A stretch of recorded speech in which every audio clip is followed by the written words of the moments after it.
Tax news में आपका स्वागत है। मैं हूं सी एस साहिल राखेजा। हम बात कर रहे हैं एक गुजरात हाई कोर्ट के केस लॉ की, जिसमें पटिशनर है जैकब मैथन प्राइवेट लिमिटेड। इस केस में हुआ ये था कि जो पर्सन थे उन्होंने जो ट्रान 1 फाइल किया था वो गलत फाइल कर दिया था, जिस कारण से उन्हें प्रॉपर क्रेडिट नहीं मिल पाई। आइए इस केस को डिटेल में समझते हैं। तो पटिशनर जो है वो यहाँ पे रिट में सेक्शन 140 में जो उन्हें क्रेडिट मिलनी थी उसकी मांग करते हैं।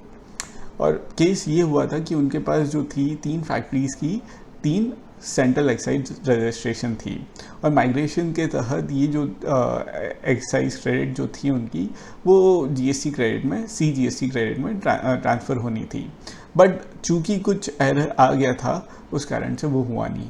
उनके पास जो क्रेडिट पड़ी हुई थी वो ER1 में जो क्लोजिंग बैलेंस था उसकी क्रेडिट पड़ी थी, कैपिटल गुड्स की क्रेडिट पड़ी हुई थी, और साथ ही साथ इनपुट सर्विसेज की भी क्रेडिट पड़ी हुई थी, जो कि टोटल अमाउंट हो रहा था कुछ 83 लाख्स।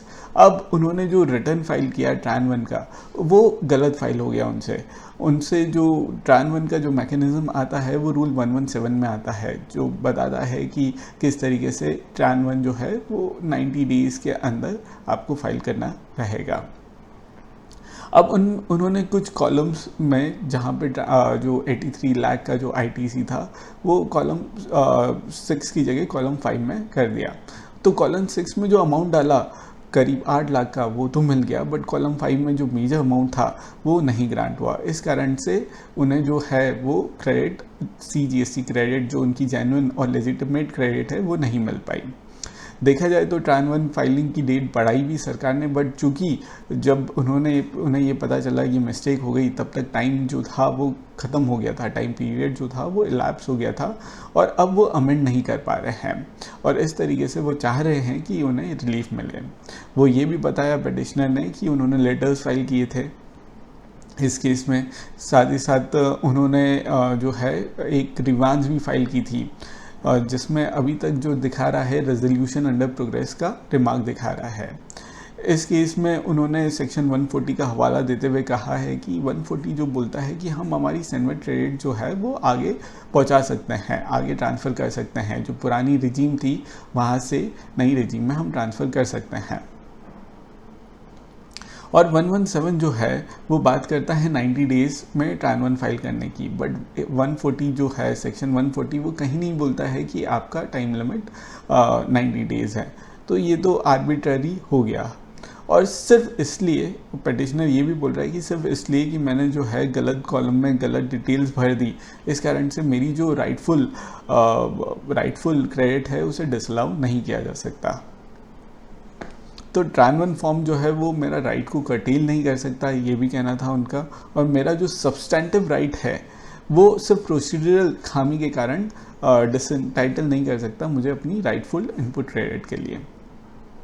ये सारे आर्ग्यूमेंट्स रखे। साथ ही साथ उन्होंने section 120 rule 120A revision of TRAN 1 के बारे में बताया कि ये रिवीजन आया था, बट ट्रान 1 में जो रिवीजन था उसकी लास्ट डेट जो थी वो डेट ऑफ रिवीजन की जो लास्ट डेट थी ट्रान 1 की वो सेम थी, कोइंसाइड कर रही थी ट्रान 1 की लास्ट डेट की। तो रिवीजन की लास्ट डेट और ट्रान 1 की लास्ट डेट दोनों सेम होने के कारण कोई ऐसा रिलीफ गवर्नमेंट ने कभी नहीं प्रोवाइड किया गया, और कहना चाहिए देखना चाहिए कि कभी सरकार ने मुझे रिवीजन का मौका भी नहीं दिया अगर कोई मिस्टेक होती है तो। दूसरा आर्ग्यूमेंट ये भी उनका ये था कि उन्होंने ये बोला कि जो सेक्शन 140 है वो सिर्फ मैनर प्रेस्क्राइब करता है ट्रान 1 का, वो टाइम लिमिट कभी प्रेस्क्राइब नहीं करता है कि इस टाइम लिमिट, वो रूल से आता है। और इस कारण से ये मेरी रेस्ट्रिक्शन नहीं डाली जा सकती है कि मैंने किसी रेस्ट्रिक्शंस को फुलफिल नहीं कर पाया हूँ, इस कारण से मेरी ITC जो है वो डिनाई हो पाए। साथ ही साथ उन्होंने अपने सपोर्ट में दिल्ली हाई कोर्ट का ब्लू बर्ड प्राइवेट लिमिटेड वाला केस लॉ भी बताया। Blue bird pure private limited के केस में भी उनसे यही दिक्कत हुई थी, और वहाँ पे जो कोर्ट का ऑब्जर्वेशन था कि सिस्टम जो है वहाँ पे एक फैसिलिटी होनी चाहिए, जो GST सिस्टम है वहाँ फैसिलिटी होनी चाहिए रेक्टिफिकेशन की, और अगर कोई एरर होती है जो कि बोनाफाइड है तो वो इस रेक्टिफिकेशन सिस्टम से वो ठीक कर पाए। साथ ही साथ ये था कि जो डेडलाइन दी गई थी रिवीजन करने की वो कोइंसाइड करती थी last date of filing of the return जो ट्रान 1 है, यानी कि 27 दिसंबर 2017। तो इस कारण से ये जो फैसिलिटी थी रेक्टिफिकेशन के रिवीजन की वो इम्प्रैक्टिकल भी है, मीनिंगलेस भी है। क्यों? क्योंकि एक्स्ट्रा टाइम तो कुछ दिया ही नहीं है, जो लास्ट डेट है ट्रान 1 की वही आपने दिया है। साथ ही साथ एक और दिल्ली हाई कोर्ट का केस जो था वो था आदिनाथ इंडस्ट्रीज़, उसका भी रेफरेंस दिया गया, जिसने अर्लियर डिसीजन जो था दिल्ली हाई कोर्ट का ब्लू बर्ड प्राइवेट लिमिटेड उसे फॉलो किया। उन्होंने ये बोला कि असेसी के पास राइट टू प्रॉपर्टी है और वो राइट तभी डिप्राइव हो सकती है जब लॉ बोलता है, यानी कि विदाउट अथॉरिटी ऑफ लॉ आप असेसी को उनकी ये जो प्रॉपर्टी है, जो इनपुट क्रेडिट है वो प्रॉपर्टी है, उससे आप डिप्राइव नहीं कर सकते। और ये कहना है आर्टिकल 300A का भी। तो कोई ऐसा लॉ तो बनाया नहीं जिससे आप उनकी प्रॉपर्टी को ख़त्म कर रहे हैं, उनकी राइट को एक्सटिंग्विश कर रहे हैं, और इसलिए जो क्रेडिट है वो उनके फेवर में खड़ी है। तो चाहे आप ऑनलाइन पोर्टल को ओपन करें ताकि वो अपना रिटर्न रेक्टिफाई करें, या फिर जो मैनुअल सबमिशन उन्होंने किए हैं करेक्शन वाले उन्हें एक्सेप्ट कर लें। और इस कारण से जो पिटिशनर का कहना था कि ये इन बेसिस पे मेरी ये पिटिशन अलाउ होनी चाहिए गुजरात हाई कोर्ट में। फिर उसके बाद ऑब्जर्वेशंस में जो रिस्पोंडेंट थे, यानी कि जो रिस्पोंडेंट थे, डिपार्टमेंट था, उनका कहना था कि जो पिटिशनर ने जो रिटर्न है वो इनकरेक्टली फाइल किया। उन्हें रिवीजन की भी अपॉर्चुनिटी मिली रूल 120A में, बट फिर भी उन्होंने कोई रिवीजन नहीं किया। और इसके बाद ये भी बताया कि ये एक कंडीशन थी कि आप ट्रान 1 से ही क्रेडिट पास ऑन कर सकते हो, और ये जो कंडीशन थी वो उन्होंने नहीं मानी। ये जो क्रेडिट है, ये जो प्रॉपर्टी है, इसका क्लेम भी कोई एब्सोल्यूट टर्म्स में नहीं दिया गया है, ये कंडीशनल है। और उन्होंने, चूंकि पिटिशनर ने कंडीशन फॉलो नहीं की, इसलिए उन्हें अब उनकी जो ITC है, इनपुट क्रेडिट है, उसका कोई राइट नहीं बचता है। ये सारे आर्ग्यूमेंट्स उन्होंने सुने, कोर्ट ने सुने, और फिर उन्होंने कहा है कि उन्होंने कहा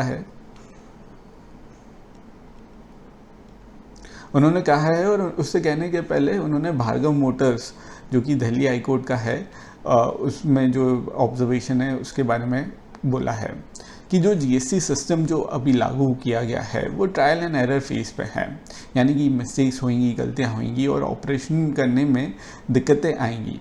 और इस कोर्ट के पास जो है बार बार फाइलिंग रिटर्न से लेकर ITC के क्लेम के इश्यूज आने हैं।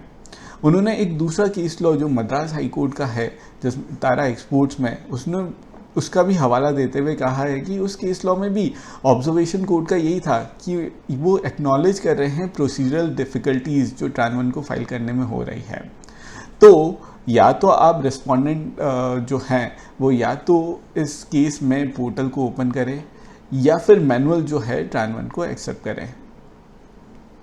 साथ ही साथ कोर्ट ने ये भी ऑब्जर्व किया है जो प्रेजेंट केस में कि ये जो उनकी क्रेडिट अमाउंट है वो जेन्युइन है, और चूंकि वो जेन्युइन है तो उन्हें उनकी जेन्युइन क्रेडिट से रोका नहीं जा सकता, they can not be precluded for it.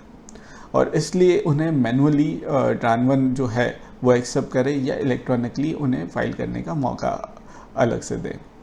साथ ही साथ कोर्ट ने ये बोला है कि इस टाइप की ग्लिचेस ओवरकम करने के लिए आप जो है एक प्रॉपर ग्रीवांस सिस्टम बनाएं, एक ऐसी फैसिलिटी बनाएं जिससे ट्रेडर और डीलर जो है वो अपना फॉर्म चेक कर पाए, वो अपना फॉर्म रिव्यू कर पाए, वो प्रिंट ले पाए और फिर रिवीजन कर पाए। इस टाइप का एक सिस्टम बनाएं। ब्लू बर्ड का केस भी एक्सेप्ट किया उन्होंने, जहाँ पे बोला है कि रेक्टिफिकेशन जो है वो अलाउ कर देना चाहिए। साथ ही साथ उन्होंने भार्गव मोटर्स और कुसुम एंटरप्राइजेस का भी बोला है कि अगर आप ग्रीवांस रिड्रेसल मैकेनिज्म नहीं ओपन करते हैं तो उस कारण से बहुत ही दिक्कत आ सकती है, इस कोर्ट में फ्लड गेट ओपन हो सकता है ऐसे केसेस के लिए। तो आप एक सिस्टम बनाइए। साथ ही साथ उन्होंने आदिनाथ इंडस्ट्रीज़ का भी केस फॉलो किया, जहाँ पे इसे इनपुट क्रेडिट को प्रॉपर्टी माना गया और कहा गया कि आर्टिकल 300A में कहा गया है कि आप इनकी जो प्रॉपर्टी है उसे डिप्राइव नहीं कर सकते हो without any authority of law. Finally जो है पिटिशनर को रिलीफ मिली इस केस में, और वो है कि उन्हें या तो रिस्पोंडेंट को बोला है या तो आप जो है इलेक्ट्रॉनिकली एक्सेप्ट करें या मैनुअली इन्हें फाइल करने का मौका दें। या तो आप ऑनलाइन पोर्टल ओपन कर लें या मैनुअली जो उन्होंने ट्रान 1 फाइल किया है करेक्शन के साथ उसे एक्सेप्ट कर लें।